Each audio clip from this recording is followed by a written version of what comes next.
welcome in everyone to a very special episode of American Joyride. I am joined today by Bill Rapier. He is a former United States Navy SEAL. He teaches firearms and combatives, and he is the man that you all know from Amtac Blades. Bill, thank you very much for being here today. David, thank you for having me on here this morning. So I got to be honest with you, and I've said this to a couple of people. I always ask the audience, who would you like me to interview? Who's someone with military experience that you find interesting? Your name came up a few times, and then one of my friends actually purchased some of your knives. So I started looking into you, and I'm like, I got to reach out to this guy. And it took a few months, a lot of back and forth, but we finally set it up. And this is as excited as I've ever been for an interview, and I've been excited for a lot of them. So I am truly honored and humbled that you would agree to do this. Right away, like I said, you were a Navy SEAL. What drew you to the Navy SEAL community over joining a different branch of the military? So I guess first off would just be what kind of led me in that direction. And honestly, I really think that that's how God made me. I wanted to do some sort of military thing since as long as I can remember. I mean, I got pictures of me being 5 or 6 years old with Army greens on and parts of my dad's old uniform on. So as I was in high school and kind of started going down the road, really realized that I did not want to go to college, because for a long time I wanted to go to one of the service academies. And then, partway through high school, I was like, I really don't want to go study for another 4 years. I really just started looking at what looked like the hardest organization to get into with the highest likelihood of seeing action. And so I just started doing a bunch of research and, read about a bunch of different organizations, and then ended up deciding to, attempt to join the SEAL teams. And how long, well, let me ask you this. So was it right after, are you 18 at the time you go in, or is there a little bit of a gap before you get in once you leave high school? So I was actually 17 when I shipped off. Yeah. No, I had signed up with the delayed entry program probably 6 months prior to graduating from high school. I graduated high school, and the next day I shipped out to boot camp. So I knew nothing good was going to come from me hanging out post graduation. That's incredible. 17 years old. I can't even remember what I was doing at the age of 17, but I promise you it most certainly was not that. Now, people who are familiar with your story, or people that are going to learn about you today, are going to find out that you eventually go to something that's referred to as DevGru. Now, DevGru is the Navy's Tier 1 operation, direct action operation. Is that a fair way to describe it? It's a good way to describe it. And so how long did it take you to go from being on the teams, the what people think of the big Navy SEALs, to taking that next step in your career? So I checked into SEAL Team 3 in 96, I believe it was, and I had no clue about DevGru or anything. I really did not know about the organization at all. And then I started hearing whispers about this other place, and as soon as I started, as soon as I got some guys to tell me some stories, I was like, that is where I want to go. However, being a new guy in the teams, I couldn't even say that, because that would have been, considered to be very arrogant. And like your job at the time is just to be a good platoon guy. So I just, kept my mouth shut and focused on being a good member of a platoon, or of my platoon. And then we did our first deployment. This is pre-war years. I think my first deployment was 97 or 98, somewhere around there. Deployed to the Middle East, came back, and then put in a package and screened to go to the command, and then came back from my second deployment and left for selection a couple months after getting back from my second deployment. So it would have been around 2000 or so. Yeah, it was early 2000 that I left SEAL Team 3. So you're in DevGru pre 9/11, which is kind of interesting. Did you ever anticipate the speed of how quickly things were going? I mean, there's no way you could have envisioned what was coming, right? Or did you always think that was a possibility, the wars we were going to eventually find ourselves in? Well, I always thought that. Well, I guess I was hopeful or optimistic that I would be able to do something for real. It was actually one of the things that terrified me, was if I was never able to do anything for real. I mean, when I first checked in at SEAL Team 3, I remember there was guys that were 18, 19-year veterans that were there that had never done anything for real their entire career.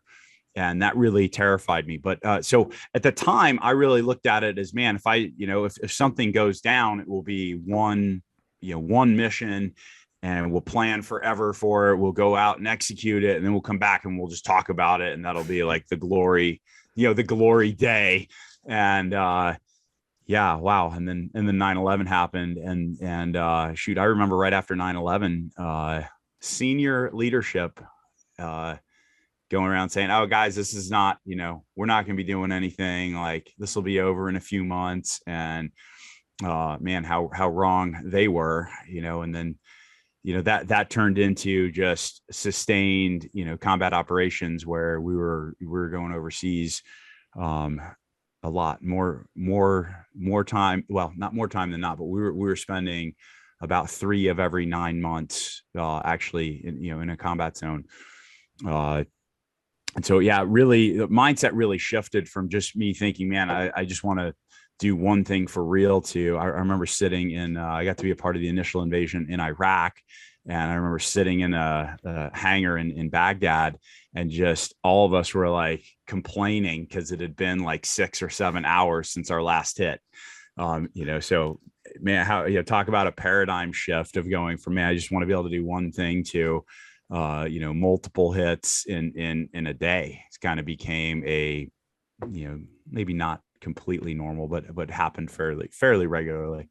That's fascinating that you say senior leadership thought it was going to be over in a couple months. I've never heard that. Did they kind of explain, or I guess maybe the better way to ask it is, when 9/11 happened and they said that, were they just thinking we're just going to bomb these guys and there'll be a limited ground operation and then no one's going to end up in a full-scale ground war? What was the thinking for that we weren't going to get really involved?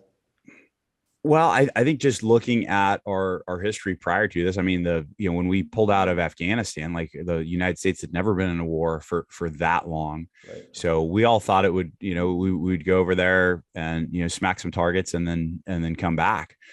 And so, yeah, I mean, I think it was just a big paradigm shift of going from, more conventional type wars to, the counterinsurgency and just the nature of Islamic terrorism. And how do you, and we're going to get into that real quickly here, but because you brought up kind of the rotations and how many days you're going out and the frequency of hits you're doing, mentally, how much of a toll does that take on you, and what do you do to prepare for that high frequency of combat? We trained a lot. And I really think that the reason why we were good going into it was because we trained like maniacs. I mean, there was, we trained a lot. And then we went into the war, and then the op tempo was so high that really a lot of the training decreased. And then, you talk about getting a few years into that kind of sustained op tempo. And now all of a sudden it was, we're on basically Monday being an admin day, and then train Tuesday, Wednesday, Thursday. And like really hardly anyone came in on Friday, just because they were trying to, because guys, marriages were falling apart. Like, the force was kind of falling apart there for a while, just due to the high op tempo. So I really think that for a long time that carried us was that we did train so hard prior to that. And then it was kind of just hey, we're just trying to tread water here and, do the train, do good training, but maybe it dropped off a little bit, where like dive stuff, we didn't do nearly as much dive stuff during the war that we did prior, even though it was, technically something that we were supposed to be ready to, to execute at all times. But we were looking at it and going, hey, we're not doing a whole lot of dive ops in Afghanistan. Right. There, but we are going to be patrolling in and, doing CQB and doing land warfare and all that kind of stuff. So let's focus on the stuff that we know that we're going to be doing versus some of the other contingencies. I want to now get into what you were just talking about with Islamic terrorism, but as kind of a buffer to that, I know, and anyone who's watched your previous interviews, that you are a very proud Christian, and that's an important part of you. And people always are curious, as a Christian, and I think I know what you're going to say, but I don't want to assume anything. As a Christian, is there any trouble squaring your Christian identity, your faith in God, your faith in Jesus with, I have to go kill bad people who are going to go do bad things if they're not taken out? So two things to touch on there, because you brought up a great great topic that a lot of times guys don't touch on. It's your identity, and really, we all have a bunch of different identities. My primary identity is a Christian, Christ follower, most important thing in my life. The next one would be husband. The next one would be father, and then a bunch of other stuff after that.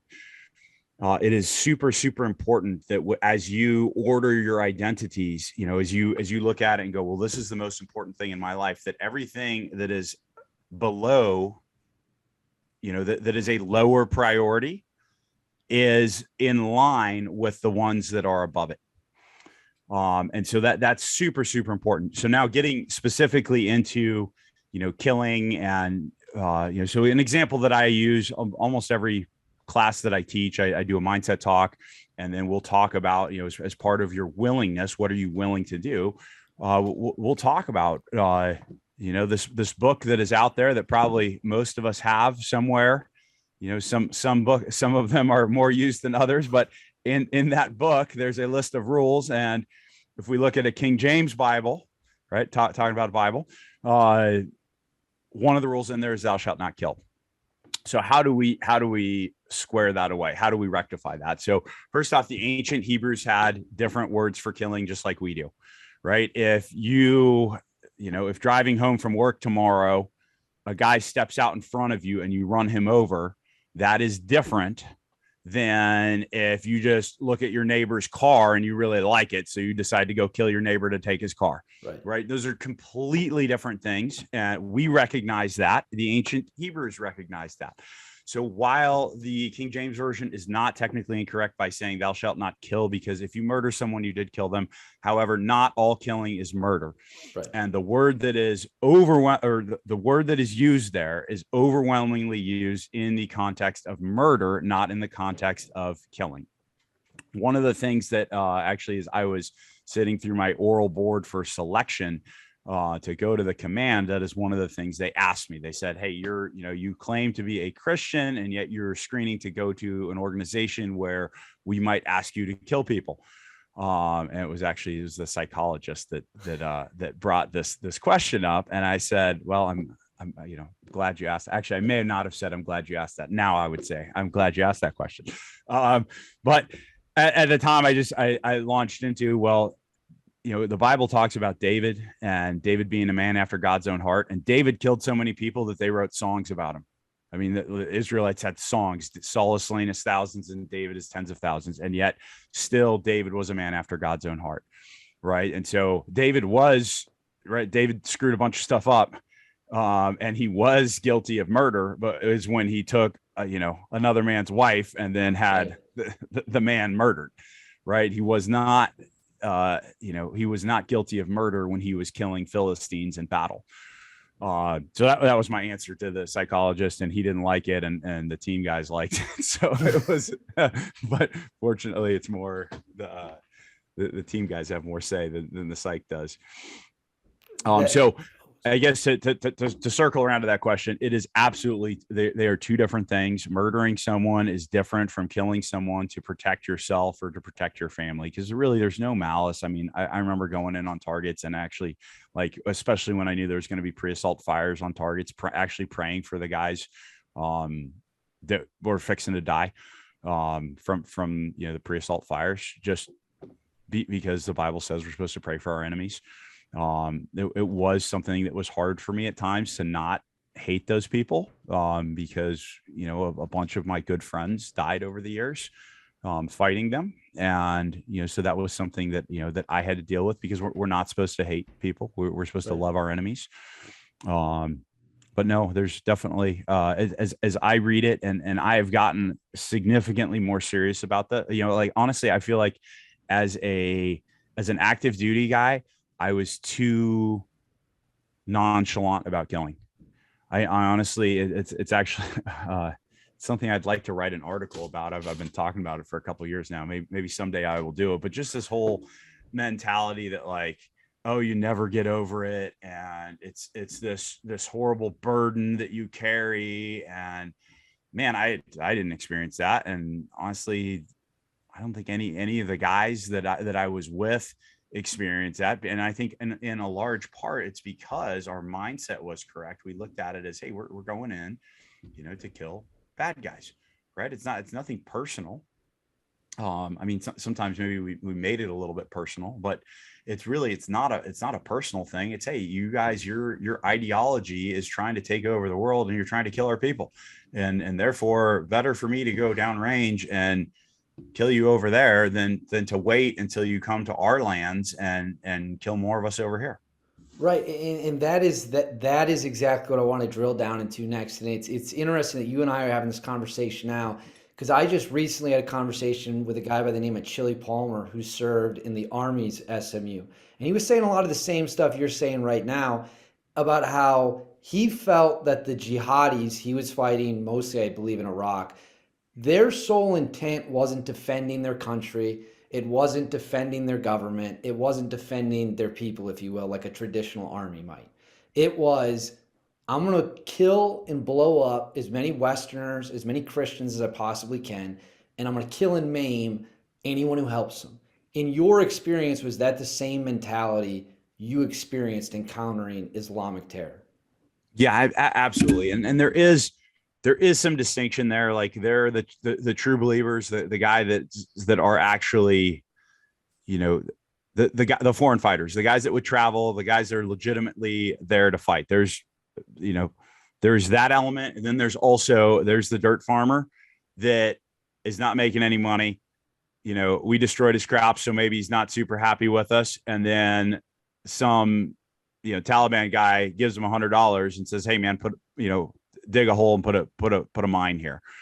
So there is some of that that's just kind of, economic opportunity. There's also the guys that just don't like us there, as we would experience if we had foreign occupiers here. Right. And I mean, that's what we were doing there. We were occupying their country. As much as we want to say we were liberating them or, whatever, it's, they sure didn't see it that way. So there was some of that element, but yeah, all the hardcore guys, the more senior guys, absolutely. They're doing it for jihad, right? For the cause of Allah. One of the interesting things about Islam is that as a good Muslim, you do not have assurance of salvation, right? So as a Christian, as a follower of Christ, I know where I'm going to go, not because of anything that I've done, because of what Christ did on the cross for me and me accepting that and, and me repenting and following out, making God Lord of my life, right? That makes me a Christian. And God cannot change his character, right? He is who he is. Well, the Muslim doesn't believe that. They believe that as Christians, we put God in a box by saying that he cannot change his character. One of the 99 names of Allah is the father of lies. And so they think that you could be a good Muslim and, I guess Allah's having a bad day that day and you're going to hell. However, there's one way around that, and that's dying as a shaheed or as a martyr. So that is a big motivator for a lot of those guys, is that they want to die. I mean, and I think about it if I really believed that, man, I would, if that was the only way to assure that you had salvation, man, I would really want to make sure that I actually died in battle like that, died for the cause, because otherwise it's just, you're leaving it up to chance. So yeah, a lot of those guys were very, very serious. They are following the Quran, right? When they go and they take jihad, they're following the Quran when they first keep it in, what they call the Dar al-Islam, right? The lands that are already subjugated by Islam. They're supposed to kick us out of there first, and then they're supposed to take the jihad to the Dar al-Harb, which is, the land of war, which is any of the lands that are not controlled by Islam. And ultimately all the hardcore guys, their goal is to establish a worldwide Islamic caliphate. Right, exactly. And that was the stated goals of ISIS. I mean, that's what they Yeah. constantly talked about. Do you think the American public just didn't get how barbaric some of these guys were? And if I may, the reason I asked that is when I was in college, and I graduated college in 2015, so I was in there in that time period. We'd always talk about Iraq and Afghanistan, and I heard a lot of people, mostly kids from the East Coast. No offense to people from the East Coast, they would kind of make excuses. They're like, they're only doing this because we went there. They're only drilling holes in people's heads because we went there. They're only blowing up markets because we went there. I'd say, I don't think you guys get how savage some of these animals are. I mean, that's what they are, right? And do you think the American public had a good understanding, or do you think they were completely oblivious to the evil we were facing over there? Well, I guess first off, I don't think they're animals, right? Okay, I do sorry. think they are. I mean, no, I get it why guys say that stuff, because a lot of times they're behaving that way, but just, we're all sinful humans created in God's image. There you go. And yes, and they're behaving very, very poorly. No, I mean, a lot of those guys are true believers, and they think that they can do anything. I mean, that's one of the things. When they're on jihad, they can do whatever they want to. And as long as they die, in battle as a shaheed, as a martyr, they're good. Right. So they can justify all of those things. Right. Which really gets to an even bigger picture. The concept of, does the means justify the ends, right? Does, can we just kill more people and it's okay as long as we end up with our desired result at the end? And I would say absolutely not. Right. Like you cannot allow the end to justify the means, right? We have to look at it and go, well, we still have to be able to stand before God and say, no, this is right. This is, we have God's law, and it says this is how we're supposed to behave, and this is how we're not supposed to behave. And yeah, we can go to war, but there's a certain way that we should be behaving in the midst of battle like that. Yeah, it's just stunning to me. And that's why I was so excited to have you on this podcast, because you have such strong convictions and such a strong religious identity. And you can see that coming out now in the history you're talking about. And it's just the whole thing to me. And I think you've really laid it out there well. If I were to put you in charge today of policy at like a national level, do you think there is a solution to eradicating Islamic terror? Or do you think that this is a cancer that unfortunately you can fight and you can control and you can contain, but maybe you can't ever fully eradicate? Or do you think there is a way to completely eliminate it? And the solution is those people need Jesus, just like every non-Christian needs Christ. I mean, that is ultimately how we win, is by those people coming to saving faith.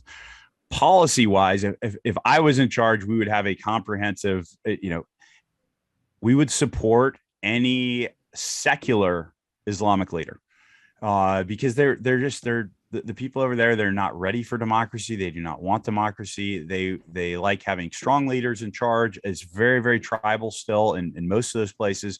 They want to support their clan, their tribe, their guy.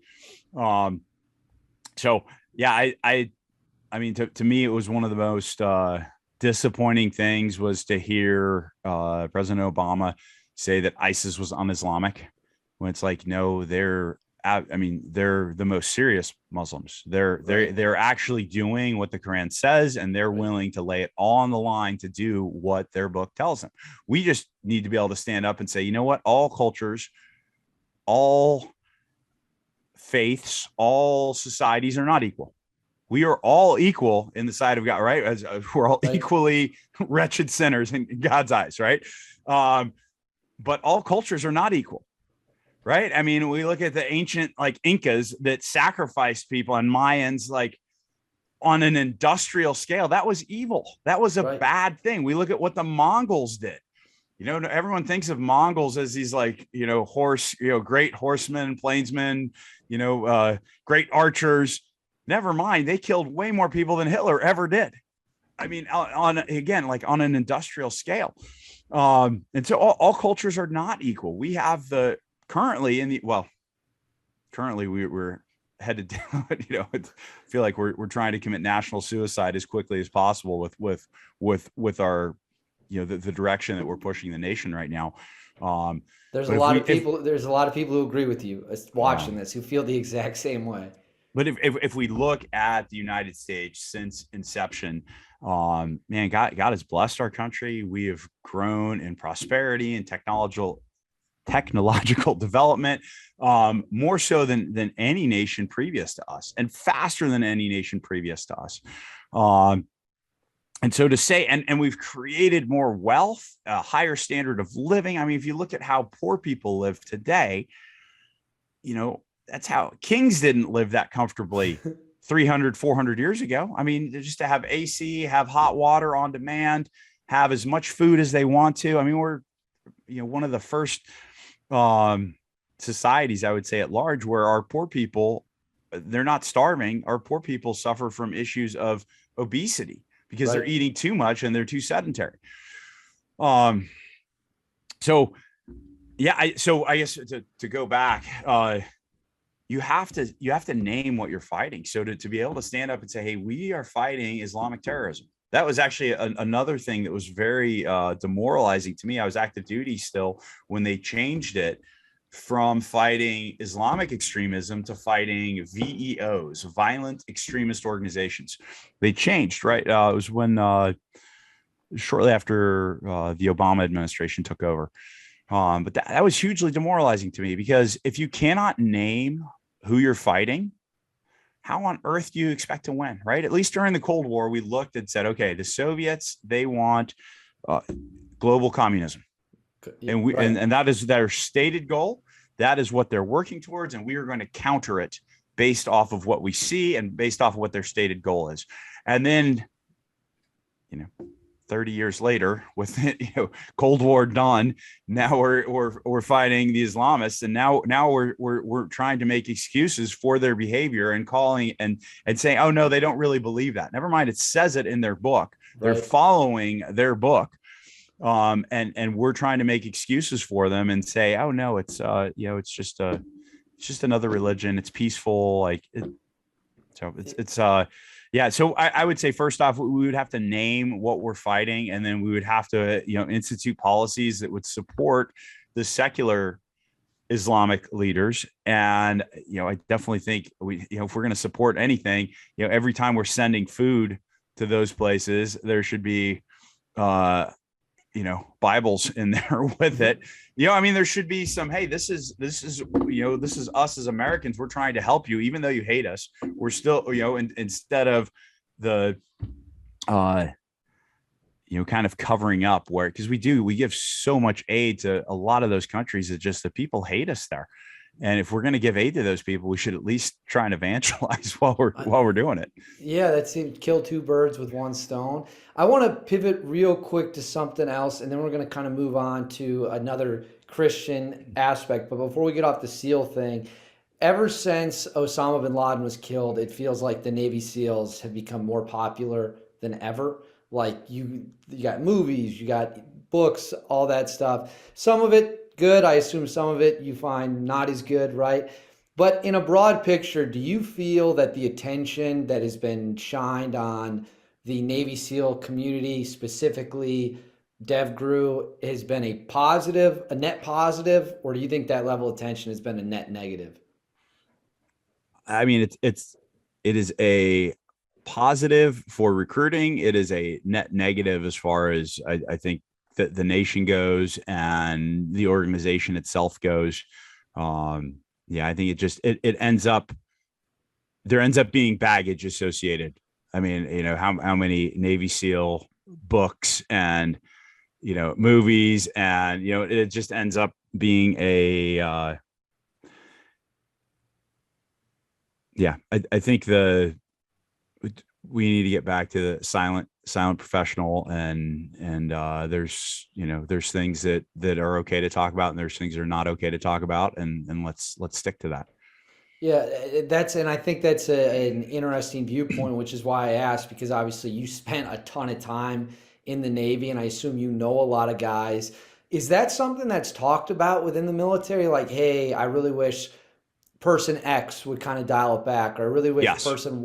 Oh, so it is. So it's like Oh not a yeah. secret. Okay, Oh yeah. I'm not. So I have Yeah. no idea. That's why I asked. Yeah. All right. So back to the Christian thing in the broad picture. Your father, how many kids? If you don't mind saying, do you have several kids? One kid? Seven children. You have 7 children. So you're a big family, man. I did not know that. Yes. How many sons? Because this is what I kind of want to dig into. I have 5 sons. 5 sons. Perfect. As a Christian man, how do you feel like, what is your job when it comes to raising young men in modern America? Number one, to teach my boys to know and love Jesus. That would be their primary identity in life. To everything else being completely secondary to that. That is number one. Number two would be to make them capable men, right? To make them well-rounded, to make them, able to handle themselves, to make them strong physically, able to fight, able to shoot, able to protect their future, their own families. A great quote, Robert Heinlein, and I'm going to butcher it, but I will attempt it anyways. He basically says that, a man should be able to plan an invasion, change a diaper, cook a meal, build a house, he just goes down this list of, you should be able to do all these things as a man. And then at the very end, he says specialization is for insects. And I did not always think that. All right. I mean, there was times in my life where I didn't care about learning how to weld or be mechanically inclined or any of these other things. I was like, oh, I just want to be a commando. I just want to go and shoot and do hard stuff. And that was a mistake. I mean, I think I've said this before on, I did 2 ship deployments, 2 ARG deployments as a young frogman. And honestly, I was arrogant at the time. And man, here you're on a ship, which was kind of miserable. And I had a bad attitude about it, instead of, because I'm like, I should be on land training more. And instead of going, okay, this is where I'm at. Yeah, I don't have to like it, but there's all these master machinists and welders and guys that are, in charge of charts and navigation, to navigate across the globe. And here I could have, if I would have showed just a little bit of interest, those guys would have been happy to be like, oh yeah, I'll teach you how to weld. I'll teach you how to run a lathe, all these things. That now I'm like, man, I want to learn all that stuff. I want to be able to do everything. And some of that's reinforced now. Kind of, we live out on a little bit of a farm. So you do need to be able to, when stuff breaks, you need to be able to fix it yourself. And so there's a lot of value in that. So I want, number one, I want my boys to know and love Jesus. And then, number two, to be capable. It's actually, so we do a program called Father-Son Ministry, where it's gone through different iterations. Currently, the way we run it is you show up, we pray, we say the Pledge of Allegiance, and then we start training. And that was very deliberate right there, that, hey, we honor God first, then we honor our nation, and then we start to train. Most of the time we do jiu-jitsu. So that's been just super cool, having the boys go from it just looking clownish, them rolling around, to, man, they're, some of those boys, I will actually, break a sweat rolling with them now. And they will absolutely catch some guys with triangles and arm bar. They're actually learning jiu-jitsu. So we do that. And then we'll do a Bible lesson at the end, 15-20-minute Bible lesson. And then we'll do life skills where maybe it's go out and start a fire, or go, and this has been a cool leadership thing for some of the older boys. I'll break it into a couple different teams. And then, the younger boys, hey, listen to your team leader. And then I'll tell each team leader, all right, go out and with just your normal stuff that you have on you right now, go build shelters, build fires, and tell me how you're going to overnight, and a lot of times we're doing this in the snow. And so it's just been a cool process, right? The boys get to, learn about Christ, do hard things. I mean, we've had boys cry many, many times during Father-Son ministries, because it's hard. We've had kids kids get upset. They're rolling hard. They lose. And now they're a little bit mad.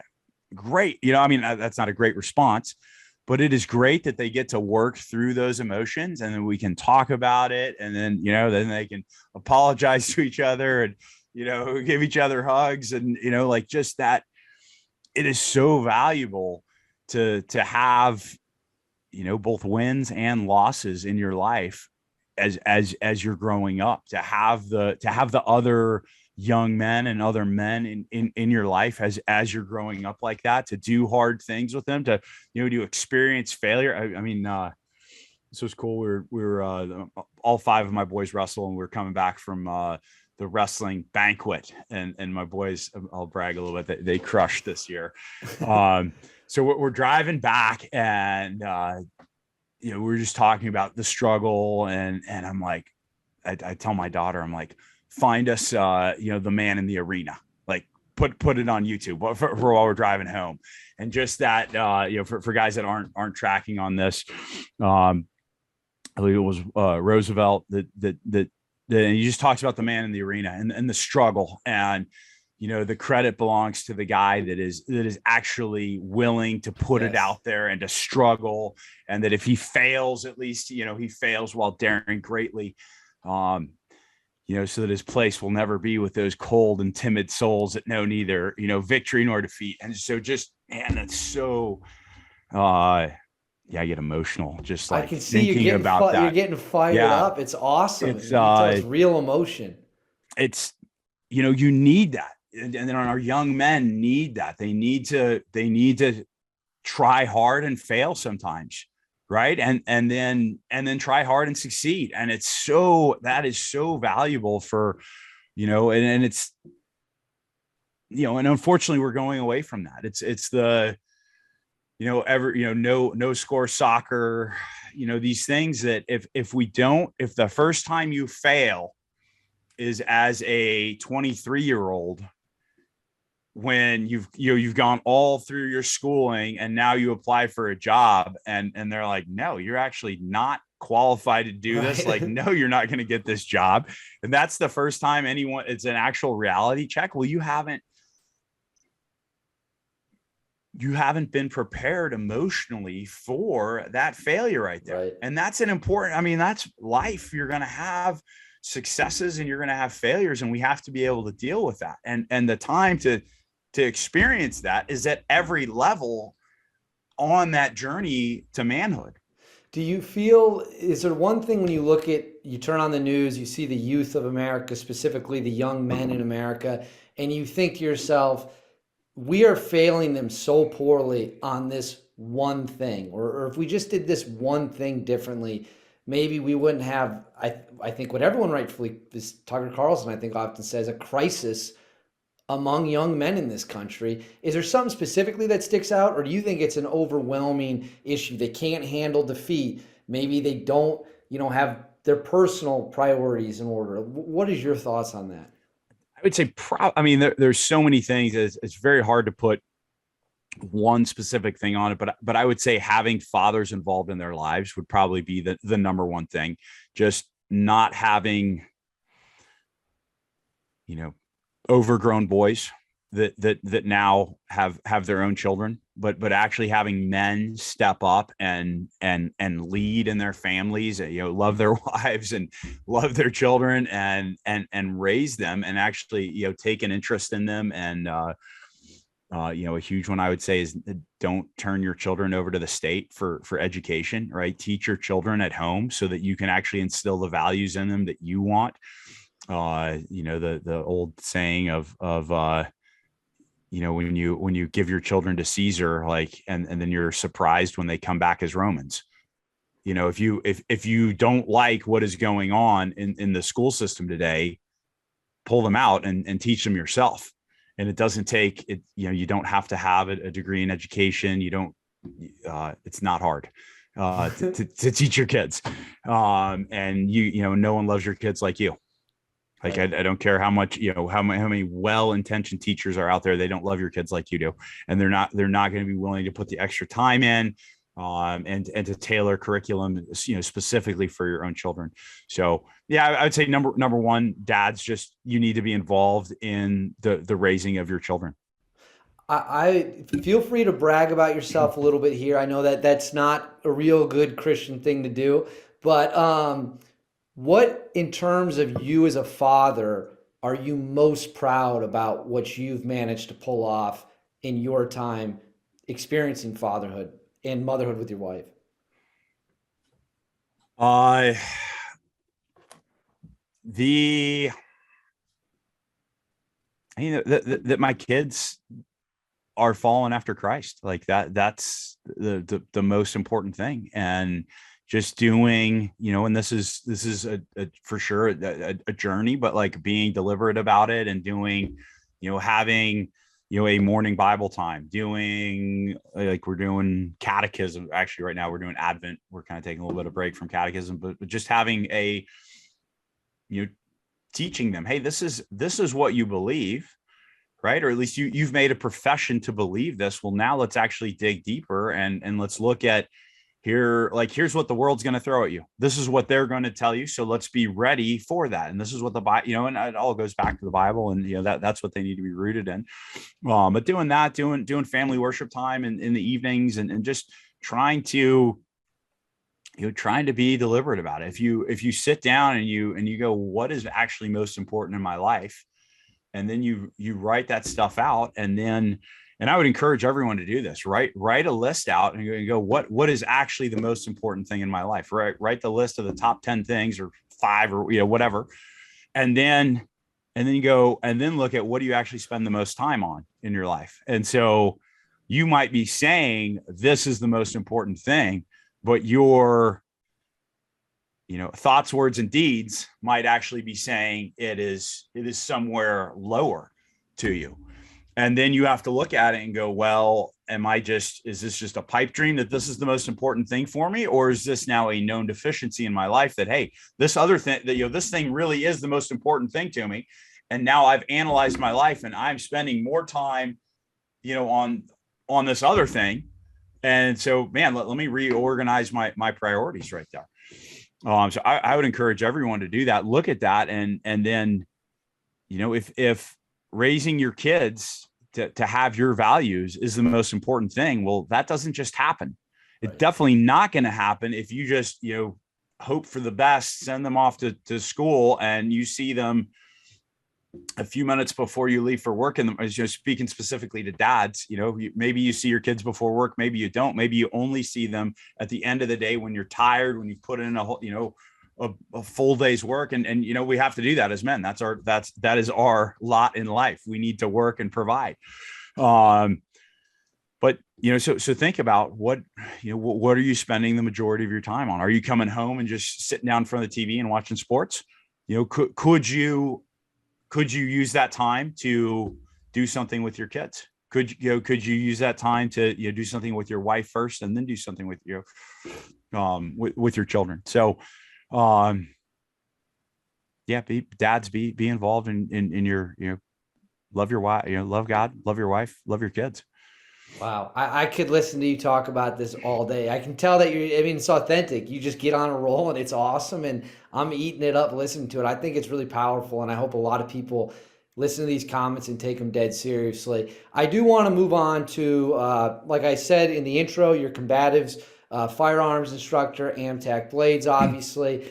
Obviously in the news, it seems like every other week, there's a new law being suggested about taking guns away, which would obviously, I assume, correct me if I'm wrong, you feel strongly about, because you train people how to defend their lives. You train people how to survive potentially lethal situations. When you see government officials who clearly have never picked up a weapon once in their life make insane claims about, this rifle can shoot 30 bullets in a second, or, this can blow apart X, Y, and Z, we need to ban all this. We got to ban semi-automatic guns. We got to ban all handguns. You have more experience with weapons than 99.999% of people walking around this country. What do you feel when you hear that stuff? It goes against the highest law of the land. We are a constitutional republic, and we have a set of laws that, it's supposed to be lex rex, right? The law is king. Unless we change our laws significantly, what they're doing is unconstitutional. I mean, that's the end of the day. And when you see people doing that, you should be immediately going, well, why? Because it's not the criminals that are going to be I mean, look at I said Iraq, Chirac, right? Chicago. Look at how many shootings there are there every single day. And it's one of the most gun controlled places that there is. Evil people will do evil things, and they will find a way to get tools to do that stuff. All you're doing is you're weakening our nation, and you're allowing for tyranny to happen, right? I mean, that's one of the things that the Second Amendment was not there for hunting. It was not there for self-defense. It was there as a check against tyrannical government. Right. And I mean, and even just to say that now is considered to be some sort of extreme thing, but it's like, that's why they put that in there, is because they knew it is human nature to overreach, right? It is human nature to take too much power. Every government, or just about every government in history, has gone down that path. So our founding fathers were pretty smart guys, and they put that in there for a reason. And now we're just throwing it away. I find it quite ironic when people who have around the clock armed security will get in front of a podium and tell you there's no reason for anyone to have guns. Yeah. But yet they'll walk stage right, and there's 4 bodyguards waiting for them. They're at their house, they're with their kids, but the common person, the average citizen, the non-elected official, not good enough for you. Sorry, you're on your own. Best of luck. Now, I've often heard I don't know if I call it a rumor or a myth, but you have experience with knives and guns. And I know something that you read about it online, you see it in the movies. You hear this claim that at close range, under 21 feet, it's better to have a knife than a gun. Is that true, or is that complete fiction? I want both. Okay.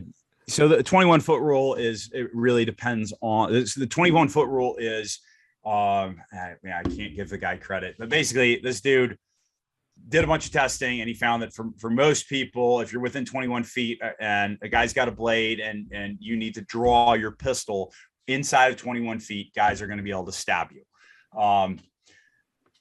That really depends on so many different things. Or how much are you paying attention? How well are you trained? What kind of retention do you have on your holster? How much have you drilled this? Because I've drilled this significantly closer and been successful. But I also see if you're not paying attention, and then you look over and a dude's charging you, and you've got to get through 5 layers of clothing, like to where that could happen. At the end of the day, you should be able to use both. They're both very, very useful tools. If you're within arm's reach of someone and you know what you're doing with a blade, it is just as dangerous as if that person has a firearm. Most people haven't done the blade training, so most people are going to be more dangerous with a firearm just because it's easier, right? Which is why as I teach combatives, we focus on firearms training first, because it is the, pun intended, most bang for your buck, right? You take grandma and you give her 5 minutes of the, straight finger. This is how you're going to load.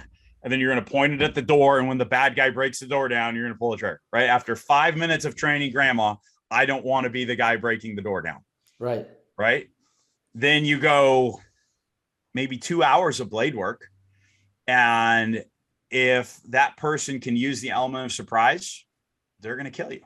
Right. If they're, hiding their hands, no, please don't hurt me, and then you grab them and you don't think they have a blade, and they have a blade and they know what to do, I like it is a significant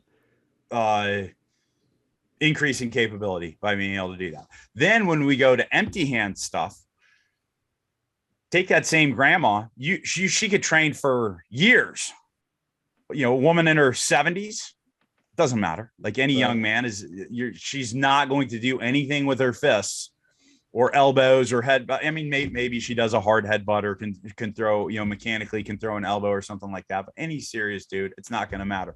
So tools are very, very important. It's one of the biggest things that I emphasize. Actually, one of our t-shirts, it's on the back, bring your tools. It's been one of our slogans. because think of it this way. If my 7-year-old boy, if he knew he had all the information, could do all the stuff that all of my teachers combined could do, empty hand, he still does not beat me. Right. Because he's 50 pounds. And it doesn't matter what move he gets me into or how hard he tries to elbow me or whatever. He's 50 pounds. I'm 200 plus pounds. As soon as you put a blade in his hand, it changes things, right? It immediately changes things.